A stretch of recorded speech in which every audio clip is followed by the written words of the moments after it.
कई साल पहले चीन के एक गांव में 3 भिक्षु रहते थे। उनके नाम कोई नहीं जानता था। लोग उन्हें बस 3 हंसते हुए भिक्षु कहते थे। उनका एक ही काम था, लोगों के बीच खुशी और हंसी फैलाना। वे किसी गांव में जाते, बाजार के बीच में खड़े हो जाते और जोर जोर से हंसने लगते। उनकी हंसी इतनी सच्ची और मजेदार होती थी कि धीरे धीरे वहां के लोग भी हंसने लगते। चाहे कोई कितना भी दुखी या परेशान हो, उनकी हंसी सबके चेहरे पर मुस्कान ले आती। कुछ ही देर में पूरा गांव खुश हो जाता। भिक्षु कभी किसी को उपदेश नहीं देते थे, वे बस हंसते, और जब गांव के लोग उनकी हंसी से भर जाते तो वे अगले गांव की ओर बढ़ जाते। एक दिन यात्रा के दौरान तीनों भिक्षु एक पहाड़ी गांव पहुंचे। वहां उनमें से एक भिक्षु बीमार पड़ गया और कुछ दिनों बाद उसकी मृत्यु हो गई। गांव के लोग यह सुनकर बहुत दुखी हुए। वे इकट्ठा होकर यह देखने आए कि बाकी दोनों भिक्षु अपने साथी की मृत्यु पर क्या करेंगे।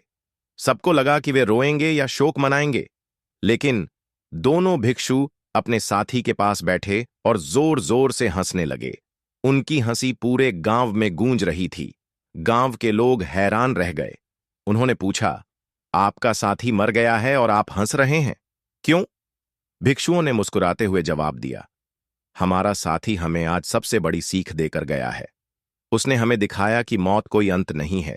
वह पूरी जिंदगी हंसते हुए जिया और वह यही चाहता है कि हम उसकी विदाई भी खुशी और हंसी के साथ करें। मरने वाले भिक्षु ने अपनी अंतिम इच्छा में कहा था कि उसका अंतिम संस्कार खुशी से मनाया जाए। जब उसकी चिता को आग लगाई गई तो कुछ अजीब हुआ। उसके कपड़ों में छिपी आतिशबाजी जलने लगी। रंग बिरंगे पटाखे आसमान में छूटने लगे। यह देखकर सभी लोग हैरान रह गए। फिर सभी की हैरानी खुशी में बदल गई। लोग जोर जोर से हंसने लगे। ऐसा लग रहा था जैसे वह भिक्षु भी आसमान से कह रहा हो, जिंदगी को हल्के में लो और हर पल का मजा लो।